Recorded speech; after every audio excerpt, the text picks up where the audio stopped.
요한 1서 2장 1절로 11절 말씀 제가 봉독하겠습니다. 나의 자녀들아, 내가 이것을 너희에게 쓰면 너희로 죄를 범하지 않게 하려 함이라. 만일 누가 죄를 범하여도 아버지 앞에서 우리에게 대언자가 있으니 곧 의로우신 예수 그리스도시라. 그는 우리 죄를 위한 화목제물이니 우리만 위할 뿐 아니요 온 세상의 죄를 위하심이라. 우리가 그의 계명을 지키면 이로써 우리가 그를 아는 줄로 알 것이요 그를 아노라 하고 그의 계명을 지키지 아니하는 자는 거짓말하는 자요 진리가 그 속에 있지 아니하되 누구든지 그 말씀을 지키는 자는 하나님의 사랑이 참으로 그 속에서 온전하게 되었나니 이로써 우리가 그의 안에 있는 줄을 아노라. 그의 안에 산다고 하는 자는 그가 행하시는 대로 자기도 행할지니라. 사랑하는 자들아, 내가 새 계명을 너희에게 쓰는 것이 아니라 너희가 처음부터 가진 옛 계명이니 이 옛 계명은 너희가 들은 바 말씀이거니와 다시 내가 너희에게 새 계명을 쓰노니 그에게와 너희에게도 참된 것이라. 이는 어둠이 지나가고 참 빛이 벌써 비침이니라. 빛 가운데 있다면서 그 형제를 미워하는 자는 지금까지 어둠에 있는 자요 그의 형제를 사랑하는 자는 빛 가운데 거하여 자기 속에 거리낌이 없으나 그의 형제를 미워하는 자는 어둠에 있고 또 어둠에 행하며 갈 곳을 알지 못하느니 이는 그 어둠이 그의 눈을 멀게 하였음이라. 아멘.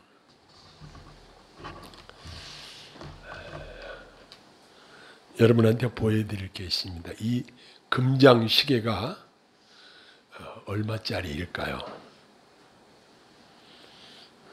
정말 귀한 금장시계입니다. 그런데 미안하지만 이것이 금으로 도장을 했을 뿐이지 순금시계는 아닙니다.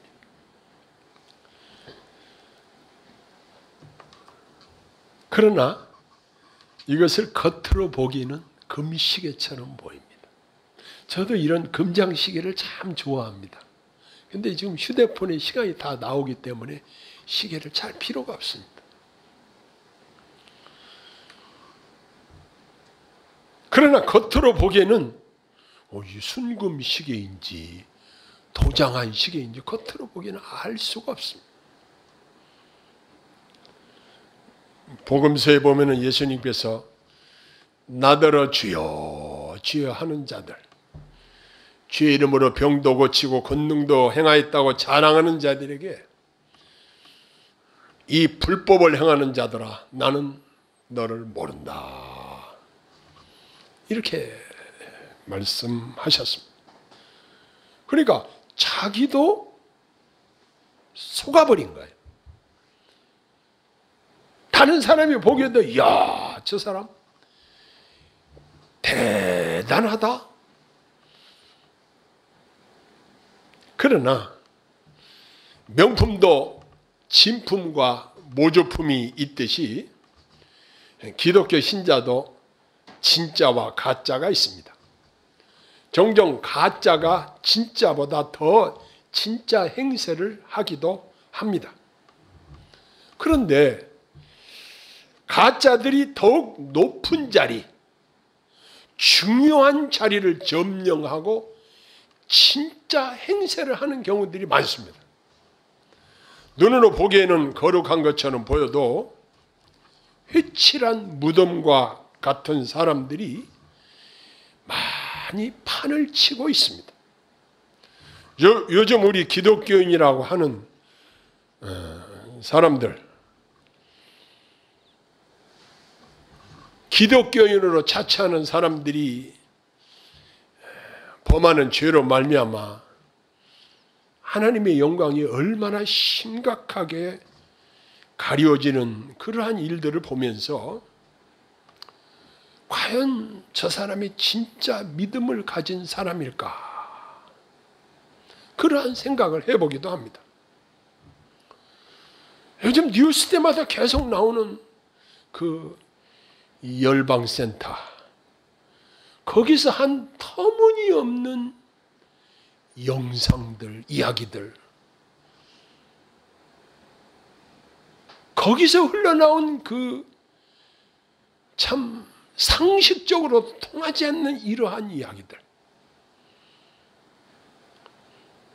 그러한 것들이 우리 기독교 이미지를 얼마나 요즘 훼손시키는지 참으로 안타깝습니다. 그뿐만 아니라 정의 사건을 통해서도 우리 기독교 이미지에 얼마나 타격을 입혔는지 모릅니다. 저는 이러한 사건들을 보면서 오늘 하나님의 종들이 반드시 전해야 될 이야기가 무엇이겠는가? 복음을 듣고 믿고 사는 성도들 중에 오해하는 부분은 죄에 대해서 예수님이 나의 모든 죄를 다 사해 주셨기 때문에 이제 죄를 지어도 상관없다, 괜찮다. 그래서 죄에 대해서 담대하게 상습적으로 범죄 행위를 하는 사람들이 있습니다. 이러한 사상으로 말미암아 교회의 이미지가 한없이 실추되고 하나님의 영광이 가려지는 경우들이 빈번하게 일어나고 있는 안타까운 현실을 보게 되는 것입니다. 그런데 하나님께서 사도 요한을 통해서 이 편지를 쓰게 하신 목적이 요한일서 1장 1절 상반부에 기록되어지고 있습니다. 그 목적은 성도들로 하여금 죄를 범치 않게 하려 함이라. 이렇게 이 편지를 쓴 목적을 분명하게 밝히고 있습니다. 분명 우리 성도들은 성경대로 죄를 대항하여 싸우기를 피 흘리기까지 싸우고 결국 승리해야 할 것을 우리에게 명령하고 있다는 사실을 알고 있습니다. 3절에 보니까 우리가 그의 계명을 지키면 이로써 그를 아는 줄로 알 것이요. 세 번역에 보니까 그분을 참으로 알고 있음을 알게 됩니다. 이런 내용으로 쓰여져 있습니다. 여기서 알다라는 말은 우리 지각을 통해서 알 뿐 아니라 마음으로 사랑하는 것을 의미한다. 이 주석에 이렇게 되어 있더라고요. 예수님께서는 요한복음 14장 21절에 나의 계명을 가지고 지키는 자라야 나를 사랑하는 자니 나를 사랑하는 자는 내 아버지께 사랑을 받을 것이요 나도 그를 사랑하여 그에게 나를 나타내리라. 이렇게 말씀하셨습니다. 그러나 안타까운 사실은 많은 사람들이 예수님의 크신 은혜, 곧 그분의 대속하심을 잘못 이용하고 있다는 사실입니다. 즉 예수님께서 죽음을 통해서 내 죄를 다 사해 주셨기 때문에 아무렇게나 살아도 된다고 잘못 생각하는 것입니다. 대표적으로 구원파 이단의 경우가 그것을 그렇게 잘못 인용하고 있는 것을 우리는 알고 있습니다. 그러나 사도 바울을 통해서 우리에게 말씀하신 로마서 6장 15절에 보면은 그런즉 어찌하리요 우리가 법 아래 있지 아니하고 은혜 아래 있으니 죄를 지으리요 그럴 수 없느니라. 이렇게 말씀하십니다. 그럴 수 없느니라. 완전히 부정하고 있습니다. 하나님께 은혜를 받은 사람은 더 이상 이제는 죄의 종이 아니라 의의 종으로 하나님 말씀대로 살아가는 것이 지극히 정상적인 그리스도인의 모습입니다. 예수님을 믿고 그분을 사랑한다고 하면서 그분의 가르침대로 살지 않으면 안 되는 것입니다. 다시 말해서 예수님을 사랑한다면, 예수님을 믿는다면, 하나님의 씨가 내 속에 있다면 하나님의 뜻대로 살게 되어지는 것입니다.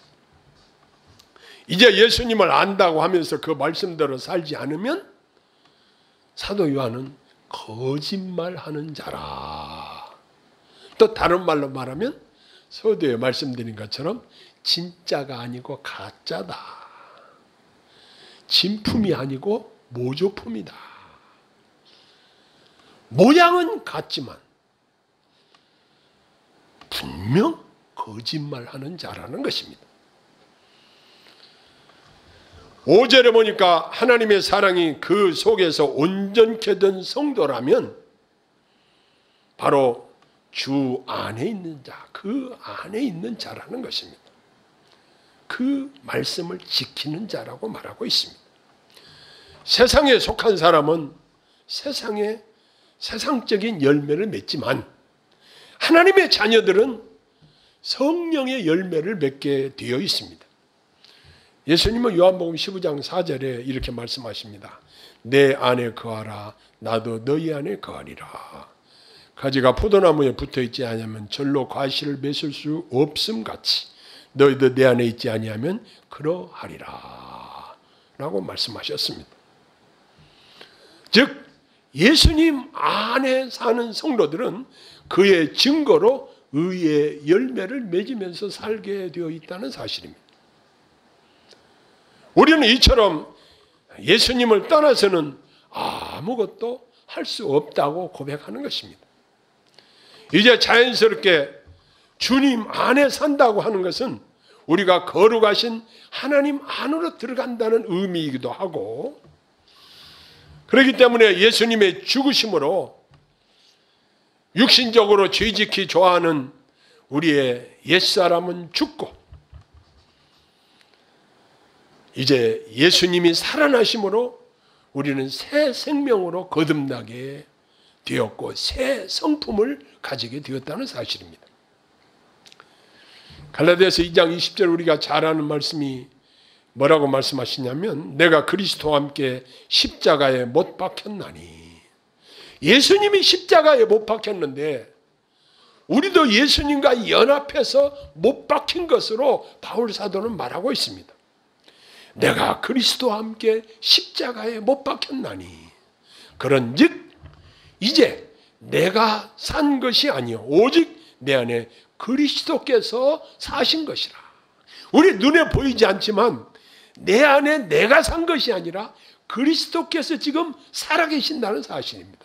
그리스도께서 내 안에 내주하시고 나의 주인이 되시고 나를 통치하시고 관리하시고 친히 주관하신다는 사실입니다.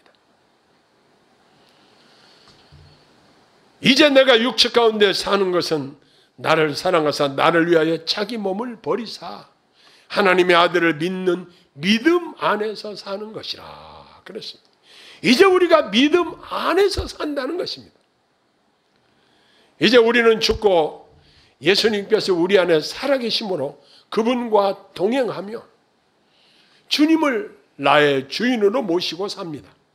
그러므로 이제는 나의 주인 되시는 주님의 뜻대로 그분의 인도하시는 대로 행하게 되는 것입니다. 예수님의 행함은 한 단어로 표현하면 사랑으로 행하시는 것이었습니다. 요한복음 13장 34절에 예수님의 가르침이 아주 대표적인 중요한 말씀이 기록되어져 있습니다. 새 계명을 너희에게 주노니 서로 사랑하라.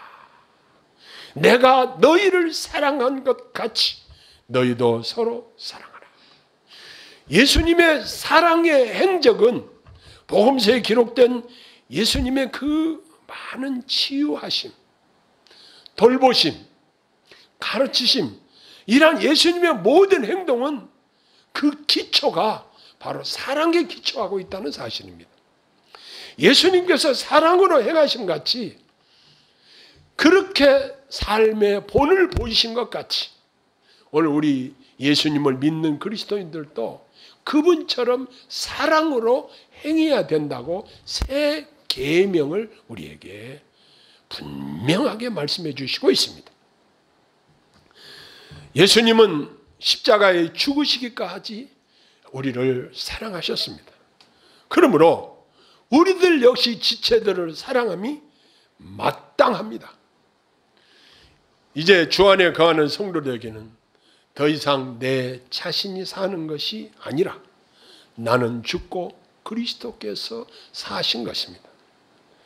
주님의 사랑하신 발자취를 따라서 우리도 사랑을 실천하며 살아가는 것입니다. 이처럼 사랑의 계명은 신구약의 전체의 핵심입니다. 우리가 지켜야 될 최고의 계명이라고 한다면 바로 사랑의 계명이라고 할 수 있을 것입니다. 그런데 기독교인임을 자처하면서 만약 우리 마음속에 형제를 미워한다면 어두운 가운데 있는 자라고 9절에 말씀하고 있습니다. 빛 가운데 있는 자의 반대가 바로 어둠에 속한 자라고 말할 수 있는 것입니다. 중생한 성도라면 형제를 지속적으로 미워할 수 없는 것입니다. 우리 안에 내주하시는 성령께서 만약에 우리가 형제를 미워하면 우리를 자극하고 감화시켜서 결국 회개하고 형제를 이전보다 사랑하도록 이끌어 가시는 것을 경험하게 되는 것입니다.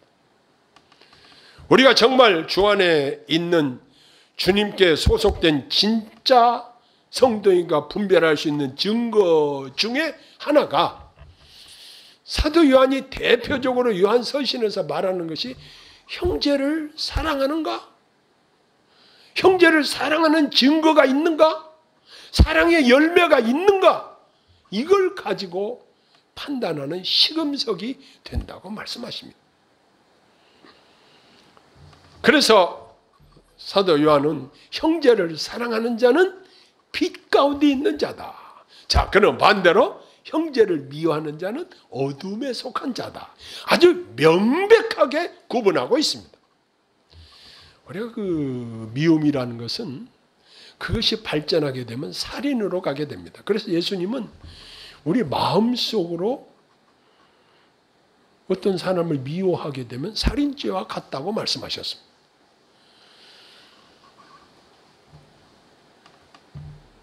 이 세상 법으로 내가 누구를 미워했다고 한다면 그걸로 처벌할 수는 없습니다.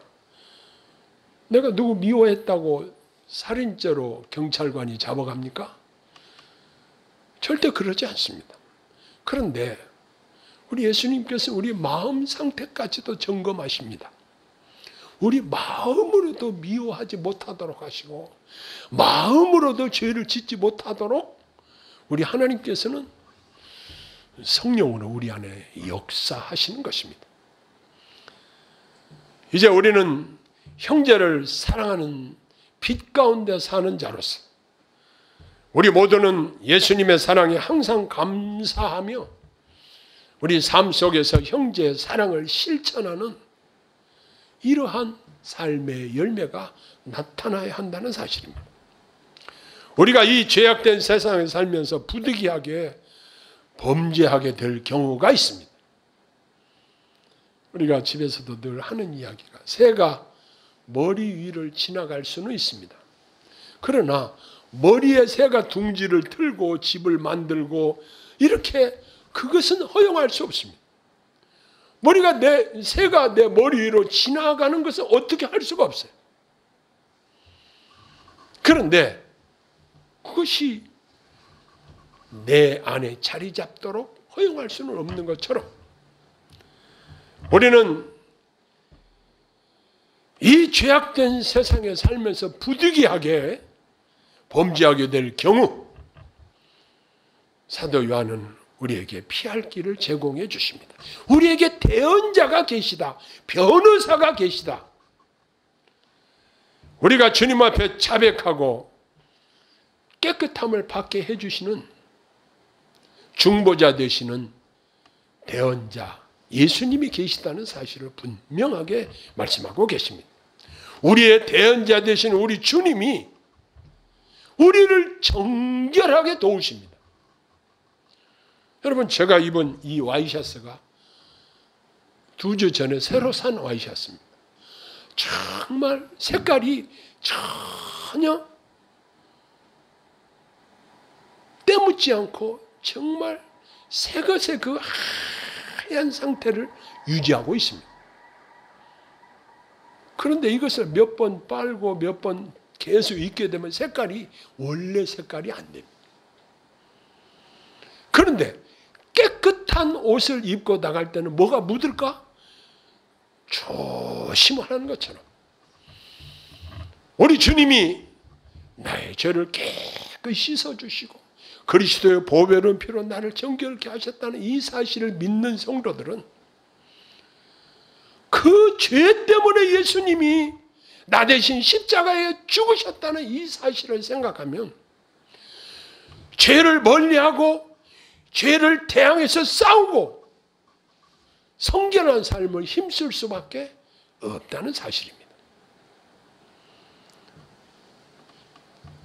우리는 우리의 자녀들을 기르면서도 욥이 자녀들을 기를 때에 자녀들을 다 그 자녀들을 위해서 제사를 드린 것처럼 우리가 자녀들을 위해서 기도하는 것을 멈추지 말아야 합니다.